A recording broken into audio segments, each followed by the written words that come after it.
നമസ്കാരം. Tandem P S സിയുടെ മറ്റൊരു ക്ലാസ്സിലേക്ക് എല്ലാവർക്കും സ്വാഗതം. നമ്മൾ ഇന്ന് സയൻസ് ആൻഡ് ടെക്നോളജിയുടെ ഭാഗത്ത് വളരെ ഇമ്പോർട്ടൻ്റ് ആയിട്ടുള്ള ഒരു ഭാഗമാണ് ആർട്ടിഫിഷ്യൽ ഇൻ്റലിജൻസ്. സയൻസ് ആൻഡ് ടെക്നോളജിയുടെ ഭാഗത്ത് മാത്രമല്ല, നമുക്കറിയാം ഇ ഗവേണൻസ് സ്പെഷ്യൽ ടോപ്പിക്കിലുള്ള ഇ ഗവേണൻസിലും നമുക്ക് എക്സ്പേർട്ട് സിസ്റ്റം എന്ന് പറയുന്ന ഒരു ഭാഗം പഠിക്കാനുണ്ട് അല്ലേ. ഈ എക്സ്പേർട്ട് സിസ്റ്റം എന്ന് പറഞ്ഞാലും ഈ ആർട്ടിഫിഷ്യൽ ഇൻ്റലിജൻസുമായിട്ട് ബന്ധപ്പെട്ട ഇ ഗവേണൻസിൻ്റെ ഒരു ഭാഗമാണ്. അപ്പോൾ അതുകൊണ്ട് തന്നെ ഈ ഒരു ടോപ്പിക്ക് പ്രിലിംസിന്റെ സയൻസ് ആൻഡ് ടെക്നോളജി എന്ന ഭാഗത്തും മെയിൻസിന്റെ സ്പെഷ്യൽ ടോപ്പിക്കിലുള്ള ഈ ഗവേണൻസ് എന്ന ഭാഗത്തും വളരെ ഇമ്പോർട്ടൻ്റ് ആയിട്ടുള്ള ഒരു ടോപ്പിക്കാണ് ആർട്ടിഫിഷ്യൽ ഇൻ്റലിജൻസ്. നമുക്കറിയാം, നമ്മളിപ്പോൾ AI യുഗത്തിലാണുള്ളത്. നമ്മുടെ കമ്പ്യൂട്ടറിന്റെ ഒരു പരിണാമം തുടങ്ങുന്നത് വാക്വം ട്യൂബിൽ നിന്നാണ്. ഫസ്റ്റ് ജനറേഷൻ കമ്പ്യൂട്ടറിൽ നമ്മൾ ഉപയോഗിച്ചിരുന്നത് വാക്വം ട്യൂബുകളായിരുന്നു. ഈ വാക്വം ട്യൂബിന്റെ പ്രത്യേകത എന്ന് പറഞ്ഞാൽ അത് വലിയ ഒരു ഹെവി ആയിരുന്നു അല്ലേ. നമുക്കറിയാം ആ കാലത്തുള്ള കമ്പ്യൂട്ടറുകൾക്ക് ഒരു കമ്പ്യൂട്ടർ വെക്കണമെങ്കിൽ ഒരു മുറി തന്നെ വേണ്ടിയിരുന്നു. അത്രയും വലിയ കമ്പ്യൂട്ടറുകളായിരുന്നു വാക്വം ട്യൂബ് ഉപയോഗിച്ചുകൊണ്ട് ഉണ്ടാക്കിയിട്ടുണ്ടായിരുന്ന കമ്പ്യൂട്ടറുകൾ ഉണ്ടായിരുന്നത്. അവിടെ നിന്ന് കമ്പ്യൂട്ടർ വളർന്നു വന്ന് ഇപ്പോൾ ഒരു പോക്കറ്റിലിടാൻ പറ്റുന്ന രീതിയിലുള്ള കമ്പ്യൂട്ടറുകളിലേക്ക് ഇതിന്റെ വളർച്ച എത്തിയിട്ടുള്ള ഒരുപാട് ടെക്നോളജിയിലൂടെ കടന്നു പോന്നിട്ടുണ്ട്. ആദ്യം വാക്വം ട്യൂബ്, പിന്നെ ട്രാൻസിസ്റ്റർ. ഇലക്ട്രോണിക്സിൽ അത്ഭുത ശിശു എന്നറിയപ്പെടുന്ന ട്രാൻസിസ്റ്റർ ആയിരുന്നു സെക്കൻഡ് ജനറേഷനിൽ.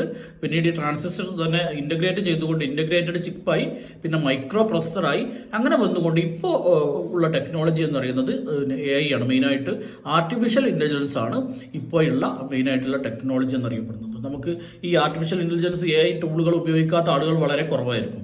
പ്രത്യേകിച്ച് നമ്മൾ ഈ വാട്സപ്പിൽ പോലും ഇപ്പോൾ AI ടൂൾ ഉണ്ട് അല്ലേ. അതൊക്കെ നമുക്ക് ഡിസ്കസ് ചെയ്യാം. അല്ലെങ്കിൽ അതൊന്നുമല്ലെങ്കിലും റോഡിലൂടെ വാഹനം എടുത്ത് പോകുന്ന ആളുകൾക്ക് ഏറ്റവും കൂടുതൽ ഇപ്പോൾ ഭയപ്പെടുന്നത് AI ക്യാമറകളെയാണ് അല്ലേ. നമ്മുടെ ഓരോ പ്രദേശത്തും സ്ഥാപിച്ചിട്ടുള്ള AI ക്യാമറ ഭയപ്പെട്ടുകൊണ്ടാണ് പല ആളുകളും ഇപ്പോൾ ഹെൽമറ്റ് പോലെയുള്ള ഗതാഗത നിയമങ്ങളൊക്കെ പാലിക്കുന്നത്. നമ്മുടെ സുരക്ഷയ്ക്ക് വേണ്ടി ഉണ്ടാക്കിയ നിയമങ്ങളാണെങ്കിൽ പോലും അതൊക്കെ ഇപ്പോൾ പാലിക്കുന്നത് പലരും ഈ AI ക്യാമറകളെ ഭയപ്പെട്ടുകൊണ്ടാണ്. അതുകൊണ്ട് തന്നെ ഈ AI എന്ന് പറഞ്ഞു കഴിഞ്ഞാൽ എല്ലാവർക്കും അറിയാവുന്ന ഒരു സംഗതിയാണ്, എല്ലാവരും കേട്ടിട്ടുള്ള ഒരു സംഗതി തന്നെയാണ്. പക്ഷെ എന്താണ് ഈ ആർട്ടിഫിഷ്യൽ ഇൻ്റലിജൻസ്, അതിന്റെ കൺസെപ്റ്റ് എന്താണ് എന്നുള്ളത് ഒരുപാട് നമുക്ക് പഠിക്കാനുള്ളതാണ്. കാരണം അത് ഒരു പക്ഷേ എല്ലാവർക്കും അറിഞ്ഞുകൊള്ളണമെന്നില്ല. എന്താണ് ഈ ആർട്ടിഫിഷ്യൽ ഇൻ്റലിജൻസ് കൊണ്ട് ഉദ്ദേശിക്കുന്നത്? അതിന്റെ അർത്ഥം തന്നെ നമുക്കറിയാം, നിർമ്മിത ബുദ്ധി. ആർട്ടിഫിഷ്യൽ ഇൻ്റലിജൻസ് എന്ന് പറഞ്ഞു കഴിഞ്ഞാൽ അതിന്റെ മലയാളം പറയുന്നത് നിർമ്മിത ബുദ്ധി എന്നാണ്. അതായത് ഒരു മനുഷ്യന്റെ ബ്രെയിനിന് ചെയ്യാൻ പറ്റുന്ന ചില കാര്യങ്ങൾ ആർട്ടിഫിഷ്യലായിട്ട് ഉണ്ടാക്കിയെടുക്കുന്ന ഒരു പ്രോസസ്സാണ് ഈ ആർട്ടിഫിഷ്യൽ ഇൻ്റലിജൻസ് കൊണ്ട് ഉദ്ദേശിക്കുന്നത്. പറയുന്നത് മനസ്സിലായിട്ടുണ്ടാവും വിചാരിക്കുന്നു. അതായത് മനുഷ്യന്റെ ബുദ്ധി കൊണ്ട് ചെയ്യാൻ കഴിയുന്ന വിവേചന അധികാരമൊക്കെ ഉപയോഗിച്ചുകൊണ്ട് ചെയ്യാൻ കഴിയുന്ന പല പ്രവർത്തികളും ഒരു കമ്പ്യൂട്ടറിന്റെ സഹായത്തോടെ ചെയ്യാൻ പറ്റുന്ന രീതിയിലേക്ക് ഫോം ചെയ്തെടുക്കുന്ന ഒരു പ്രോസസ്സാണ് ഈ പറയുന്ന ആർട്ടിഫിഷ്യൽ ഇൻ്റലിജൻസിന്റെ ബേസ് എന്നറിയപ്പെടുന്നത്. Artificial intelligence is a set of technologies that allow computers to perform tasks that typically require human intelligence. അതായത് മനുഷ്യന്റെ ഇന്റലിജൻസ് ആവശ്യമുള്ള ചില പ്രവർത്തികൾ, ചില കാര്യങ്ങൾ ഒരു കമ്പ്യൂട്ടറിന്റെ സഹായത്തോടെ നിർവഹിക്കാൻ കഴിയുന്ന ടെക്നോളജി ആർട്ടിഫിഷ്യൽ ആയിട്ട് വികസിപ്പിച്ചെടുക്കുന്ന ഒരു രീതിയാണ് ഈ ആർട്ടിഫിഷ്യൽ ഇന്റലിജൻസ് കൊണ്ട് ഉദ്ദേശിക്കുന്നത്. മറ്റൊരു തരത്തിൽ പറഞ്ഞാൽ AI is the ability of a computer or a robot controlled by a computer to do task that are usually done by humans because they require human intelligence and discernment. എന്താ പറഞ്ഞത്? അതായത് AI എന്ന് പറഞ്ഞു കഴിഞ്ഞാൽ ഒരു കമ്പ്യൂട്ടറിന്റെ എബിലിറ്റിയാണ്, അല്ലെങ്കിൽ ഒരു റോബോട്ട് എന്ന് പറഞ്ഞു കഴിഞ്ഞാൽ കമ്പ്യൂട്ടർ കൺട്രോൾ ചെയ്യുന്ന ഒരു ഡിവൈസ് ആണ്, അല്ലെങ്കിൽ റോബോട്ട് എന്നറിയപ്പെടുന്നത്. അപ്പോൾ ഒന്നുകിൽ കമ്പ്യൂട്ടറിന്റെ അല്ലെങ്കിൽ കമ്പ്യൂട്ടർ കൺട്രോൾ ചെയ്യുന്ന ഒരു റോബോട്ടിന്റെ എബിലിറ്റിയെയാണ് നമ്മൾ AI എന്ന് പറയുന്നത്. എന്തിനുള്ള എബിലിറ്റിയാണ്? To do task that are usually done by humans. അതായത് സാധാരണഗതിയിൽ മനുഷ്യന്മാർ ചെയ്യുന്ന ചില പ്രവൃത്തികൾ അത് ചെയ്യാൻ വേണ്ടിയുള്ള ഒരു കമ്പ്യൂട്ടറിന്റെ അല്ലെങ്കിൽ ഒരു റോബോട്ടിന്റെ എബിലിറ്റിയെയാണ് നമ്മൾ ആർട്ടിഫിഷ്യൽ ഇന്റലിജൻസ് കൊണ്ട് അഡ്രസ്സ് ചെയ്യുന്നത് അല്ലെങ്കിൽ മെൻഷൻ ചെയ്യുന്നത്. ക്ലിയർ ആയിട്ടുണ്ടാവും വിചാരിക്കുന്നു. അപ്പം നമ്മൾ അങ്ങനെയൊക്കെ പറഞ്ഞു കഴിഞ്ഞാലും പൂർണ്ണാർത്ഥത്തിൽ ഒരു മനുഷ്യന്റെ എല്ലാ ജോലികളും ഒരു AI ടൂളിന് ചെയ്യാൻ പറ്റൂല. ഒരു പരിമിതിയൊക്കെ ഉണ്ടല്ലോ. കാരണം മനുഷ്യൻ നിർമ്മിച്ചെടുത്തിട്ടുള്ള ഒരു കൃത്രിമമായിട്ട് നിർമ്മിച്ചെടുത്തിട്ടുള്ള ഒരു ഇന്റലിജൻസ് ആയതുകൊണ്ട് തന്നെ അതിൻ്റെതായ പരിമിതികൾ അതിനുണ്ട്. എല്ലാ കാര്യങ്ങളും എല്ലാ AI ടൂളിനും അല്ലെങ്കിൽ എല്ലാ റോബോട്ടിനും ചെയ്യാൻ പറ്റിക്കൊള്ളുന്നില്ല. എന്നിരുന്നാലും പ്രത്യേക ടാസ്കുകൾ അസൈൻ ചെയ്തുകൊണ്ട് ഓരോ ടാസ്കിനും ആ ഏരിയയിൽ സ്പെഷ്യലായിട്ട് ഡിസൈൻ ചെയ്തിട്ടുള്ള ടൂളുകൾ ഉപയോഗിച്ചുകൊണ്ട് അല്ലെങ്കിൽ പിന്നെ റോബോട്ടുകളൊക്കെ ഉപയോഗിച്ചുകൊണ്ട് ആ ഒരു പർട്ടിക്കുലർ പ്രോസസ്സ് ഒരു മനുഷ്യൻ ചെയ്യുന്നത് പോലെ ചെയ്യാൻ ഈ AI സാധിക്കും എന്നുള്ളതാണ് നമ്മളവിടെ മനസ്സിലാക്കേണ്ടത്. അതായത് ഒരു മനുഷ്യന്റെ പൂർണ്ണമായിട്ടുള്ള എല്ലാ വിവേചനാധികാരങ്ങളും എല്ലാ കഴിവുകളും പിന്നെ ഉണ്ടായിക്കൊള്ളുന്നില്ല. എന്നിരുന്നാലും ഒരു സ്പെഷ്യൽ ടാസ്ക് ചെയ്യാൻ ആ ഒരു കാര്യത്തിന് വേണ്ടി പ്രത്യേകം പ്രോഗ്രാം ചെയ്തിട്ടുള്ള ഒരു റോബോട്ടിന് അല്ലെങ്കിൽ ഒരു കമ്പ്യൂട്ടറിന് സാധിക്കും എന്നുള്ളതാണ് ഈ ആർട്ടിഫിഷ്യൽ ഇന്റലിജൻസ് കൊണ്ടുള്ള നേട്ടം എന്ന് പറയുന്നത്. ക്ലിയർ ആയിട്ടുണ്ടാവും എന്ന് വിചാരിക്കുന്നു. അപ്പോൾ ഏകദേശം ഒരു ആർട്ടിഫിഷ്യൽ ഇന്റലിജൻസ് എന്താണ് എന്നുള്ളതിനെ കുറിച്ച് നിങ്ങൾക്ക് ഒരു ധാരണ കിട്ടിയിട്ടുണ്ടാകും. വളരെ ആഴത്തിലൊന്നും ഇതുമായിട്ട് ബന്ധപ്പെട്ട് നിങ്ങൾ പഠിക്കേണ്ട ആവശ്യമില്ല. ഇത്രയൊക്കെ നമുക്കൊന്ന് മനസ്സിലാക്കി വെച്ചത് ബേസിക് ആയിട്ടുള്ള. ഇനി AI എന്തിനൊക്കെ കഴിയും എന്നുള്ളതാണ് ഇനി നമ്മൾ നോക്കാൻ പോകുന്നത്. AI can analyse data sets to learn and improve performance. ഒരു ഡാറ്റ അനലൈസ് ചെയ്യുക, ഒരു മനുഷ്യനെ പോലെ തന്നെ ഒരു ഡാറ്റ അനലൈസ് ചെയ്തുകൊണ്ട് പെർഫോമൻസ് ഇംപ്രൂവ് ചെയ്യാനുള്ള ഒരു കഴിവ് ആർക്കുണ്ട്? AIക്കുണ്ട്, ആർട്ടിഫിഷ്യൽ ഇന്റലിജൻസിന് ഉണ്ട്. അതേപോലെ AI can make recommendations based on data analysis. അതായത് ഡാറ്റ അനലൈസ് ചെയ്തുകൊണ്ട് റെക്കമെൻഡേഷൻ, നിങ്ങൾക്ക് ഇത് ചെയ്യുന്നതാണ് നല്ലത്, ഈ രീതിയിൽ ചെയ്യുന്നതാണ് നല്ലത് എന്നുള്ള റെക്കമെൻഡേഷൻസ് ഈ AIക്ക് തരാൻ കഴിയും. ഒരു എക്സാമ്പിൾ പറയാം. എനിക്ക് ഉണ്ടായിട്ടുള്ള ഒരു അനുഭവം ഉണ്ട്. ഞാൻ ഒരിക്കൽ ഒരു തിരുവനന്തപുരത്ത് ഒരു ട്രെയിനിങ്ങിന് വേണ്ടി പോയ സമയത്ത് വൈകുന്നേരം ഒരു 6 മണിയാകുമ്പോൾ ട്രെയിനിങ് കഴിയുന്നുണ്ട്. അപ്പോൾ അതിനുശേഷം പിന്നെ ഞാൻ ഫ്രീ ആണ്, രാത്രി 10 മണി വരെ ഫ്രീ ആണ്. അപ്പോൾ ഈ സമയത്ത് ഞാൻ ആ നിൽക്കുന്ന പ്രദേശത്ത് ഏതെങ്കിലും ടൂറിസ്റ്റ് കേന്ദ്രങ്ങൾ ഓപ്പൺ ആണോ എന്നുള്ളത് അറിയാൻ വേണ്ടി ഞാൻ AI ടൂളിനോട് ചോദിച്ചു. അപ്പോൾ AI പറഞ്ഞു, ഞങ്ങളുടെ കയ്യിൽ ഇതിൻ്റെ ആവശ്യമായ ഡാറ്റ ഇല്ല, ഈ പ്രദേശത്തുള്ള ടൂറിസ്റ്റ് കേന്ദ്രങ്ങളെ കുറിച്ചുള്ള ഡാറ്റ ഇല്ല. പക്ഷെ നിങ്ങൾക്ക് ചെയ്യാൻ പറ്റുന്നൊരു കാര്യമുണ്ട്. നിങ്ങൾ തൊട്ടടുത്തുള്ള ഒരു റെസ്റ്റോറൻറ്റിൽ കയറിയിട്ട് അന്വേഷിച്ച് കഴിഞ്ഞാൽ നിങ്ങൾക്ക് അതിന് കൃത്യമായിട്ടുള്ള ആൻസർ കിട്ടും എന്നുള്ള ഒരു മറുപടിയാണ് എനിക്ക് AI തന്നത്. ഞാൻ എക്സാമ്പിൾ പറഞ്ഞതാണ്. അതായത് നമുക്കൊരു റെക്കമെൻഡേഷൻ തരികയാണ്, നിങ്ങൾ ഇങ്ങനെ ചെയ്താൽ ഒരു പക്ഷേ നിങ്ങൾക്ക് അതിന് ആൻസർ കിട്ടും എന്നുള്ളത് AI ടൂൾ നമുക്ക് പറഞ്ഞു തരികയാണ്.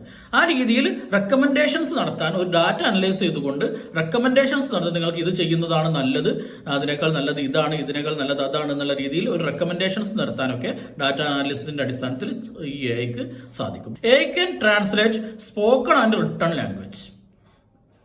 നമുക്കറിയാം ഇപ്പോൾ ഒരുപാട് ടൂളുകൾ ഉണ്ടല്ലോ. നമ്മൾ സംസാരിച്ച് കഴിഞ്ഞാൽ അത് പിന്നെ ഇതാക്കി മാറ്റുന്ന, അതായത് പിന്നെ നമ്മളിപ്പം വോയിസിൽ കൊടുത്ത സാധനം ടെക്സ്റ്റ് ആക്കി മാറ്റാൻ കഴിയുന്ന ടൂളുകളൊക്കെ ഉണ്ട് അല്ലേ. ഇതൊക്കെ ഈ പറയുന്ന ഒരു AIയുടെ ഒരു ആപ്ലിക്കേഷൻ തന്നെയാണ്. അതായത് നമ്മുടെ സംസാരം, നമ്മുടെ ശബ്ദം ടെക്സ്റ്റിലേക്ക് കൺവേർട്ട് ചെയ്യാൻ പറ്റുന്ന, അല്ലെങ്കിൽ നമ്മൾ എഴുതിയത് മറ്റ് ലാംഗ്വേജുകളിലേക്ക് ട്രാൻസ്ലേറ്റ് ചെയ്യാൻ പറ്റുന്ന AI ടൂളുകളൊക്കെ ഉണ്ട്. ഗൂഗിൾ ലെൻസ് നിങ്ങൾ ഉപയോഗിച്ചിട്ടുണ്ടാവും. ഉപയോഗിച്ചിട്ടില്ലെങ്കിൽ നിങ്ങൾക്ക് ഉപയോഗിക്കാൻ പറ്റിയ ഒരു ഇതാണ്. നമുക്കറിയാം, നമ്മുടെ കയ്യിൽ ഇപ്പോൾ ഒരു ടെക്സ്റ്റ് ബുക്ക് ഉണ്ടെന്ന് വിചാരിക്കും. ഒരു PSC ടെക്സ്റ്റ് ബുക്ക് ഉണ്ട് നമ്മുടെ കയ്യിൽ. ഈ PSC ടെക്സ്റ്റ് ബുക്ക് അത് ഇംഗ്ലീഷിലുള്ള ഒരു ടെക്സ്റ്റ് ബുക്കാണ്. നമുക്കാണ് ഇംഗ്ലീഷ് വേണ്ട വിധം വശമില്ല. അപ്പോൾ ഈ ടെക്സ്റ്റ് ബുക്കിൽ പറയുന്നത് നമ്മൾ എന്ത് ചെയ്യും? പോയിട്ട് വേറൊരു മലയാളം ടെക്സ്റ്റ് വാങ്ങൂലേ. നമുക്ക് ഇപ്പോൾ എക്സാമ്പിൾ ഏതെങ്കിലും ഒരു PSC സെന്റർ ഇറക്കിയിട്ടുള്ള ഒരു ടെക്സ്റ്റ്, അതിന് ഇംഗ്ലീഷ് വേർഷൻ ഉണ്ടാവും, മലയാളം വേർഷൻ ഉണ്ടാവും. അപ്പോൾ നമ്മുടെ കയ്യിൽ ആരോ തന്ന ഒരു ഇംഗ്ലീഷ് വേർഷൻ ഉണ്ട്. പക്ഷെ നമുക്ക് ഇംഗ്ലീഷിൽ അത്ര വശമില്ല. നമ്മൾ എന്ത് ചെയ്യും? നമ്മളത് ഒഴിവാക്കിയിട്ട് ഒരു അതേ സംഖ്യ കൊടുത്തിട്ട്, വലിയൊരു സംഖ്യ കൊടുത്തിട്ട് വേറെ ഒരു ഇതിൻ്റെ തന്നെ മലയാളം വേർഷൻ പോയിട്ട് വാങ്ങും. അതിൻ്റെ ആവശ്യമുണ്ടോ? ശരിക്കും ഇല്ല. നമ്മുടെ കയ്യിൽ ഒരു സ്മാർട്ട് ഫോൺ ഉണ്ടെങ്കിൽ നമുക്ക് അതിൻ്റെ ഒരു ആവശ്യമില്ല. കാരണം നമുക്ക് ഈ ഒരു പുസ്തകത്തിൻ്റെ ഓരോ പേജും ഗൂഗിൾ ലെൻസ് ഉപയോഗിച്ച് സ്കാൻ ചെയ്ത് കഴിഞ്ഞാൽ നമുക്ക് ഇഷ്ടമുള്ള ലാംഗ്വേജിലേക്ക് അത് സെറ്റ് ചെയ്യാൻ വേണ്ടി പറ്റും. അപ്പോൾ നമ്മുടെ സ്ക്രീനിൽ, നമ്മൾ ടെക്സ്റ്റ് ബുക്കിൽ ഇംഗ്ലീഷിലായിരിക്കും ഉണ്ടാവുക, പക്ഷെ നമ്മുടെ സ്ക്രീനിൽ നമ്മൾ മലയാളമാണ് സെറ്റ് ചെയ്തെങ്കിൽ ഇതേ ഇംഗ്ലീഷിന്റെ മലയാളം നമ്മുടെ സ്ക്രീനിൽ ഗൂഗിൾ ലെൻസ് ഉപയോഗിച്ച് നമുക്ക് കാണാൻ വേണ്ടി പറ്റും. ഈ ഗൂഗിൾ ലെൻസ് ഉപയോഗിക്കുന്നത് ഒരു AI മെക്കാനിസമാണ്, AI ടെക്നോളജിയാണ് ഗൂഗിൾ ലെൻസ് ഉപയോഗിക്കുന്നത്. അപ്പോൾ നിങ്ങൾ ഉപയോഗിച്ച ആളുകളുണ്ടാവും. ഇല്ലാത്ത ആളുകളാണെങ്കിൽ നിങ്ങൾക്ക് നല്ല ഒരു ഓപ്ഷനാണ് ഈ പറയുന്ന നമ്മുടെ കയ്യിൽ. ഈ മലയാളം ടെക്സ്റ്റാണ് നിങ്ങളുടെ കയ്യിലുള്ളെങ്കിൽ, നിങ്ങൾക്ക് ഇംഗ്ലീഷ് എക്സാമിനാണ് തയ്യാറെടുക്കുന്നതെങ്കിൽ തിരിച്ചും അത് ഇംഗ്ലീഷിലേക്ക് ട്രാൻസ്ലേറ്റ് ചെയ്യാൻ വേണ്ടി ജസ്റ്റ് നമ്മളൊരു ക്യാമറയിൽ ഫോട്ടോ എടുക്കുന്ന ഒരു പ്രോസസ്സേ ആവശ്യമുള്ളൂ. അത്രയും സിമ്പിളായിട്ട് അത് ടെക്സ്റ്റ് ആയിട്ട് കോപ്പി ചെയ്യാനും അത് ടൈപ്പ് ചെയ്ത് പ്രിന്റ് എടുക്കാനുമുള്ള സൗകര്യം വരെ ഈ ഗൂഗിൾ ലെൻസ് നമുക്ക് തരുന്നുണ്ട്. അപ്പോൾ ആ ഓപ്ഷനുകളൊക്കെ ഉപയോഗപ്പെടുത്തി നമ്മുടെ പഠനത്തിന് ഒരുപാട് പ്രയോജനപ്പെടുത്താനൊക്കെ പറ്റും. അപ്പോൾ ഞാൻ പറഞ്ഞു വന്നത്, ഒരു ആർട്ടിഫിഷ്യൽ ഇന്റലിജൻസ് ഉപയോഗിച്ചുകൊണ്ട് നമ്മൾ സംസാരിച്ചത് അല്ലെങ്കിൽ എഴുതി വെച്ചതായിട്ടുള്ള കാര്യങ്ങൾ ട്രാൻസ്ലേറ്റ് ചെയ്യാനുള്ള ഒരു കഴിവ് കൂടി ഈ AI ടൂളുകൾക്ക് ഉണ്ട് എന്നുള്ളത് മനസ്സിലാക്കി വെക്കുക. പിന്നെ AI can see and understand images and documents. നമുക്കറിയാം, നമുക്കിപ്പോൾ ഒരു വസ്തുവിനെ കണ്ടു, ഇപ്പോൾ ഒരു പക്ഷിയെ കണ്ടു. ഈ പക്ഷിയെക്കുറിച്ച് നമുക്കൊന്നും അറിയില്ല. ഈ പക്ഷി ഏത് ഇനത്തിൽപ്പെട്ടതാണ്, എന്താണ് ഇതിൻ്റെ പേര്, ഒന്നും അറിയില്ല. എവിടെ നിന്നോ നമ്മളൊരു പക്ഷിയെ കണ്ടു. നമ്മൾ ജസ്റ്റ് ഈ ഗൂഗിൾ ലെൻസ് തന്നെ ഉപയോഗിച്ചുകൊണ്ട് ആ പക്ഷിയുടെ ഒരു ഫോട്ടോ എടുത്തു കഴിഞ്ഞാൽ, സെർച്ച് ചെയ്ത് കഴിഞ്ഞാൽ ഈ പക്ഷിയുടെ പേരെന്താണ്, ഈ പക്ഷി ഏത് ഇനത്തിൽപ്പെട്ടതാണ്, ഇതിൻ്റെ സ്വഭാവം എന്താണ്, കൃത്യമായിട്ടുള്ള വിവരങ്ങൾ നമുക്ക് ഈ AI ടൂൾ കൊണ്ടുവന്ന് തരും. അപ്പോൾ ഇമേജ് നോക്കിയിട്ട് പക്ഷേ ആ ഒരു എക്സാമ്പിൾ പറയുന്നതാണ്, അല്ലെങ്കിൽ നമുക്കൊരു ചെടിയാണ് കാണുന്നതെങ്കിൽ ഈ ചെടി ഏതാണ് എന്നുള്ളത് നമുക്ക് ഇതിൻ്റെ ഫോട്ടോ എടുത്തിട്ട് ഇതേപോലെ സെർച്ച് ചെയ്ത് കഴിഞ്ഞാൽ നമുക്ക് മനസ്സിലാക്കാൻ വേണ്ടി പറ്റും. അപ്പോൾ ആർട്ടിഫിഷ്യൽ ഇന്റലിജൻസിന്റെ മറ്റൊരു കഴിവാണ് എന്ത് ചെയ്യുക, ഒരു ഇമേജ് അല്ലെങ്കിൽ ഒരു ഡോക്യുമെന്റ് മനസ്സിലാക്കിക്കൊണ്ട് അതുമായിട്ട് ബന്ധപ്പെട്ട വിവരങ്ങൾ നമുക്ക് തരാൻ ഈ ആർട്ടിഫിഷ്യൽ ഇന്റലിജൻസ് ടെക്നോളജിക്ക് സാധിക്കും എന്നുള്ളതാണ്. പിന്നെ AI can perform complex tasks that humans normally do. മനുഷ്യർ സാധാരണയായിട്ട് ചെയ്യുന്ന വളരെ കോംപ്ലിക്കേറ്റഡ് ആയിട്ടുള്ള പല ടാസ്കുകളും നിർവഹിക്കാൻ സാധിക്കുന്ന ഒരു ടെക്നോളജിയാണ് ഈ ആർട്ടിഫിഷ്യൽ ഇന്റലിജൻസ് എന്ന് പറയുന്നത്. അപ്പോൾ നമുക്കറിയാമല്ലോ, ഇതൊരു വലിയൊരു വിപ്ലവം തന്നെ ഈ ലോകത്ത് സൃഷ്ടിക്കാൻ പറ്റിയിട്ടുള്ള ഒരു കണ്ടുപിടുത്തമാണ് ഈ ആർട്ടിഫിഷ്യൽ ഇന്റലിജൻസ് എന്നുള്ളത് നമുക്കറിയാം. അപ്പോൾ ഈ സയൻസ് ആൻഡ് ടെക്നോളജിയുടെ ഭാഗത്ത് വളരെ ഇമ്പോർട്ടൻ്റ് ആയിട്ടുള്ള ഒരു ഭാഗം തന്നെയാണ് ഇത് എന്ന് നമുക്ക് മനസ്സിലായി. ഇനി AI can be used four, എന്തിനൊക്കെ AI ഉപയോഗിക്കുന്നു എന്നുള്ളതാണ് ഇവിടെ പറഞ്ഞത്. നേരത്തെ നമ്മൾ പറഞ്ഞത് AIയുടെ കഴിവുകളാണ് നമ്മൾ നേരത്തെ പറഞ്ഞത്. ഇപ്പം AI എന്തിനൊക്കെ ഉപയോഗിക്കുന്നു എന്നുള്ളതാണ് നമ്മൾ പറയാൻ പോകുന്നത്. AI is used in voice assisted smart phones.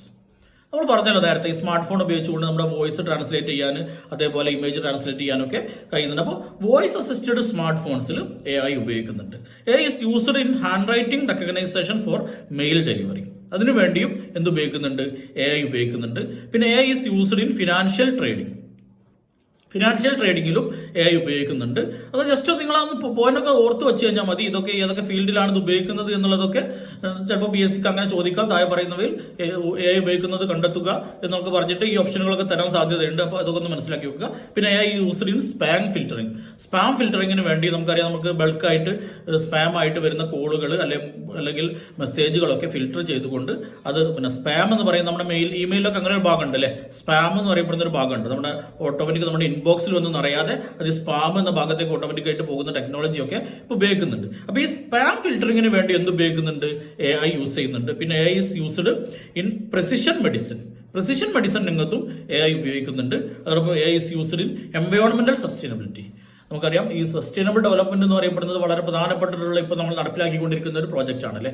പരിസ്ഥിതിയുടെ സന്തുലിതാവസ്ഥ നിലനിർത്തുന്നതിന് വേണ്ടിയുള്ള എന്താ പറയുക, സുസ്ഥിര വികസന ലക്ഷ്യങ്ങളൊക്കെ നമ്മൾ പിന്നെ ഡീറ്റെയിൽ ആയിട്ട് നമ്മൾ നേരത്തെ പഠിച്ചിട്ടുണ്ടായിരുന്നു. ഇപ്പോൾ നമ്മുടെ ഈ സെക്രട്ടേറിയറ്റിന്റെ സിലബസിൽ അത് അങ്ങനെ തന്നെ പറയുന്നില്ല.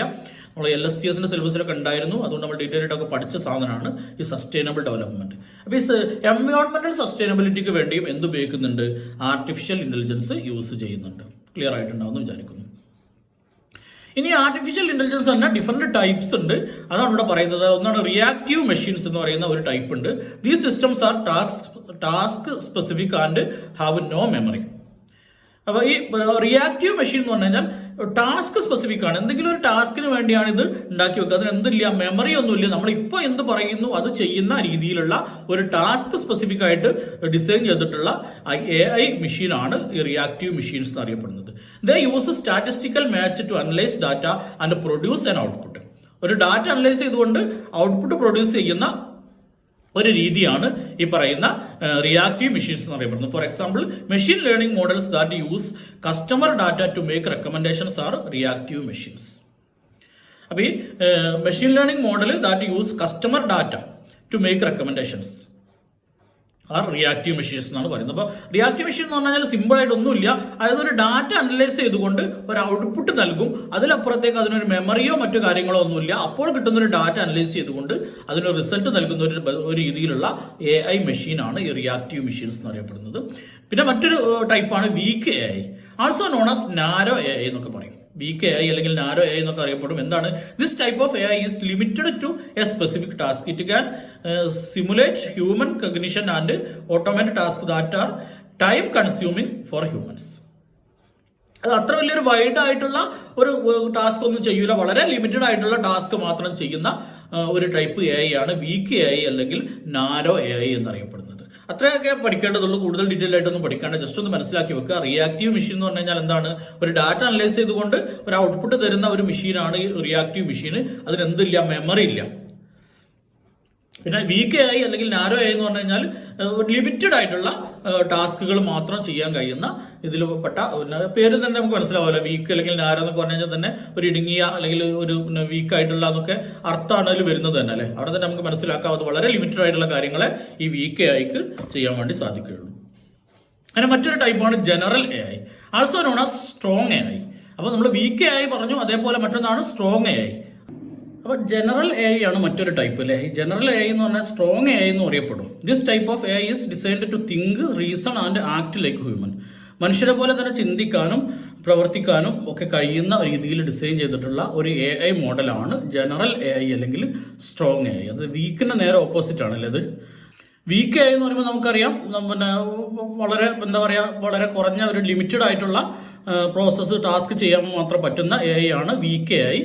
ജനറൽ എ ഐ അല്ലെങ്കിൽ സ്ട്രോങ് എ ഐ എന്ന് പറയുമ്പോൾ ഒരു മനുഷ്യനെ പോലെ തന്നെ ചിന്തിക്കാനും പിന്നെ പ്രവർത്തിക്കാനും അതോടൊപ്പം റീസണിങ്ങിനൊക്കെ പറ്റുന്ന രീതിയിലാണ് ഈ ജനറൽ അല്ലെങ്കിൽ സ്ട്രോങ് എ ഐ ഡിസൈൻ ചെയ്തിട്ടുള്ളത്. പിന്നെ മറ്റൊരു ടൈപ്പ് ഓഫ് എ ഐ ആണ് സെൽഫ് അവെയർ എ ഐ. പേരിൽ തന്നെ ഉണ്ടല്ലേ, ഒരു സെൽഫ് അവയർനെസ് ഉള്ള, സ്വന്തത്തെക്കുറിച്ച് ഒരു ബോധമുള്ള ഒരാളാണ്, ഒരു എ ഐ ആണ് ഈ സെൽഫ് അവെയർ എ ഐ എന്ന് പറയുന്നത്. This is A hypothetical stage of A I. ആ വാക്ക് ഇമ്പോർട്ടൻ്റ് ആണ്. Hypothetical stage of A I ഏതെന്ന് വെച്ച് കഴിഞ്ഞാൽ അത് സെൽഫ് അവെയർ എ ഐ ആണ്. എന്താണ് അതിന്റെ പ്രത്യേകത വെച്ചാൽ where machines would have a sense of self and consciousness. അതാണ് അതിന്റെ ഇമ്പോർട്ടൻ്റ് ആയിട്ടുള്ള കാര്യം. സെൽഫ് എ ഐയുടെ വളരെ പ്രധാനപ്പെട്ട ഒരു കാര്യം എന്ന് പറഞ്ഞു കഴിഞ്ഞാൽ അതിനെക്കുറിച്ച് അത് എവിടെ ഞാൻ ഇപ്പം നിലകൊള്ളുന്നത് എവിടെ എന്നുള്ള ഒരു ബോധം ഈ എ ഐക്ക് ഉണ്ട് എന്നുള്ളതാണ്, ഈ മെഷീൻ ഉണ്ട് എന്നുള്ളതാണ് സെൽഫ് അവെയർ എ ഐ എന്ന് പറയുന്നതുകൊണ്ട് ഉദ്ദേശിക്കുന്നത്. ക്ലിയർ ആയിട്ടുണ്ടാകുന്ന വിചാരിക്കുന്നു. They would able to understand their environment and their place in it. എവിടെയാണ് ഞാൻ നിലകൊള്ളുന്നത്, എവിടെയാണ് എൻ്റെ ചുറ്റുപാട് എന്താണ് എന്നുള്ളതിനെ കുറിച്ചൊക്കെ ഒരു ധാരണയുള്ള ഒരു ടൈപ്പ് ഓഫ് എ ഐ ആണ് self aware A I. Other type of A I include limited memory A I, theory of mind A I, symbolic A I and super intelligent A I. അങ്ങനെ പല type A ഐകളും ഉണ്ട്. പിന്നെ ഞാൻ നേരത്തെ പറഞ്ഞതുപോലെ നമുക്കറിയാം A I cameras അല്ലേ, നമ്മൾ റോഡിലൊക്കെ കാണുന്ന ഒരു സംഭവമാണ് എ ഐ ക്യാമറ. റോഡിൽ മാത്രമല്ല പല ആവശ്യങ്ങൾക്ക് വേണ്ടിയും ഈ ആർട്ടിഫിഷ്യൽ ഇന്റലിജൻസ് പ്രവർത്തിക്കുന്ന ക്യാമറകൾ യൂസ് ചെയ്യാറുണ്ട്. അപ്പോൾ A I camera uses artificial intelligence software to analyse and interpret images in real time. A I cameras can be used for security, photography and more. Security ആവശ്യങ്ങൾക്ക് വേണ്ടി, സുരക്ഷാ സംവിധാനങ്ങൾക്കായിട്ട് ഈ എ ഐ ഉപയോഗിക്കേണ്ട. ഒരർത്ഥത്തിൽ പറഞ്ഞാൽ നമ്മുടെ ഈ റോഡിൽ കാണുന്ന എ ഐ ക്യാമറകൾ പോലും സെക്യൂരിറ്റിയായിട്ട് ബന്ധപ്പെട്ടതാണ് അല്ലേ. കാരണം എന്താണ്, ഈ ട്രാഫിക് നിയമങ്ങളൊക്കെ എന്ന് പറഞ്ഞു കഴിഞ്ഞാൽ ജനങ്ങളുടെ സെക്യൂരിറ്റിയായിട്ട് ബന്ധപ്പെട്ട, സുരക്ഷയുമായിട്ട് ബന്ധപ്പെട്ട സംഗതിയാണ്.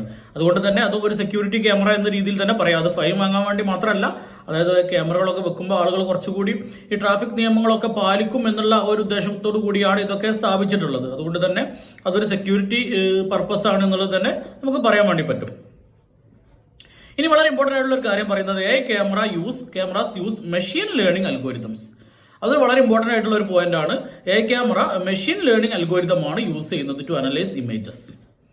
പിന്നെ അതിന്റെ ഡാറ്റ പ്രോസസ്സിങ്ങിനെ കുറിച്ച് പറയുന്നുണ്ട്. A I cameras process large amount of data in real time.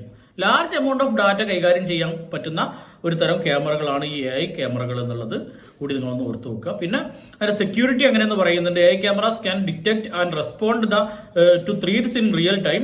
For example, A I powered security cameras can detect speeding, red light violations and more. നമുക്കറിയാം, നമ്മൾ ഈ റോഡിൽ സ്ഥാപിച്ചിരിക്കുന്ന എ ഐ ക്യാമറകൾക്ക് എന്ത് ചെയ്യാൻ പറ്റും? ഇപ്പോൾ ഒരു വാഹനം റെഡ് ലൈറ്റ് ലംഘിച്ചുകൊണ്ട്, അതായത് ഇപ്പോൾ ഒരു സിഗ്നലിൽ റെഡ് ലൈറ്റ് ആണ് ഇപ്പോൾ കത്തുന്നതെങ്കിൽ വണ്ടി നിർത്തണം അല്ലേ. അപ്പോൾ അത് നിർത്താതെ പോകുകയാണെങ്കിൽ അതൊക്കെ അനലൈസ് ചെയ്യാൻ വേണ്ടി പറ്റും എ ഐ ക്യാമറകൾക്ക്. അതേപോലെ തന്നെ ഓവർ സ്പീഡിലാണ് ഒരു വാഹനം പോകുന്നതെങ്കിൽ അതും കണ്ടുപിടിക്കാനായിട്ട് ഈ എ ഐ ക്യാമറകൾക്ക് പറ്റും. പിന്നെ ഫോട്ടോഗ്രാഫിയുടെ കാര്യം പറയുന്നത്, A I cameras can recognise objects in a frame and optimise settings to improve the quality of the photo. Quality improve ചെയ്യാനുള്ള സെറ്റിംഗ്സ് ഒക്കെ ചെയ്യാൻ വേണ്ടി പറ്റും എന്നൊക്കെ പറയുന്നുണ്ട്. എത്ര ആഴത്തിലൊന്നും നിങ്ങൾ പഠിക്കേണ്ട, ഇത്ര ജസ്റ്റ് ഒന്ന് കാര്യങ്ങളൊന്ന് മനസ്സിലാക്കി വെച്ചാൽ മതി. പിന്നെ നമ്മൾ ഗൂഗിൾ ലെൻസിന്റെ കാര്യം നമ്മൾ നേരത്തെ പറഞ്ഞിട്ടുണ്ടായിരുന്നില്ല. ഗൂഗിൾ ലെൻസ് കൊണ്ട് അതിൽ എ ഐയുടെ ഒരു Google lens uses artificial intelligence to recognise objects, understand text and provide information. അതിന് എ ഐ എന്ന് പറയുന്ന ആ ഒരു ടെക്നോളജി ഗൂഗിൾ ലെൻസ് യൂസ് ചെയ്യുന്നുണ്ട്. പിന്നെ it uses A I to identify objects and places in photos and live camera views. നമ്മൾ നേരത്തെ detailed ആയിട്ട് പറഞ്ഞതാണ്, അതുകൊണ്ടാണ് വിശദീകരിക്കാത്തത്. Uses A I to recognise and summarise text in photos. ഒരു ഫോട്ടോയിലുള്ള ടെക്സ്റ്റ് ഒക്കെ ടെക്സ്റ്റ് ആയിട്ട് തന്നെ കോപ്പി എടുക്കാൻ പറ്റും. നമ്മൾ നേരത്തെ പറഞ്ഞില്ല, ഇപ്പോൾ ഒരു പുസ്തകമാണ് നിങ്ങൾ സ്കാൻ ചെയ്തതെങ്കിൽ, ഒരു ഗൂഗിൾ ലെൻസ് വെച്ച് സ്കാൻ ചെയ്തതെങ്കിൽ അത് മലയാളത്തിലാണെങ്കിൽ മലയാളവും, അതല്ലെങ്കിൽ ഇംഗ്ലീഷ്, അതിന്റെ ഇംഗ്ലീഷ് ടെക്സ്റ്റാണ് വേണ്ടതെങ്കിൽ ആ ഇംഗ്ലീഷ് ടെക്സ്റ്റും ടെക്സ്റ്റ് ആയിട്ട് തന്നെ നമുക്ക് ഇങ്ങോട്ട് കോപ്പി ചെയ്തെടുക്കാൻ പറ്റുന്ന രീതിയിലൊക്കെ ഗൂഗിൾ ലെൻസ് വഴി കിട്ടും. അതിനൊക്കെ സഹായിക്കുന്ന ഒരു ടെക്നോളജിയാണ് ഈ എ ഐ ടെക്നോളജി. ക്ലിയർ ആയിട്ടുണ്ടാവും വിചാരിക്കുന്നു. അതുപോലെ തന്നെ വളരെ ഇമ്പോർട്ടൻ്റ് ആയിട്ടുള്ള ഞാൻ തുടക്കത്തിൽ തന്നെ പറഞ്ഞിട്ടുള്ള സംഭവമാണ് എക്സ്പേർട്ട് സിസ്റ്റം അല്ലേ. നമുക്ക് ഇ ഗവേണൻസിന്റെ ഭാഗത്തൊക്കെ പഠിക്കാനുള്ള ഒരു ടോപ്പിക്കാണ് എക്സ്പേർട്ട് സിസ്റ്റം. ഡീറ്റെയിൽ ആയിട്ടുള്ള കാര്യങ്ങൾ നമ്മൾ അവിടെ പഠിക്കും.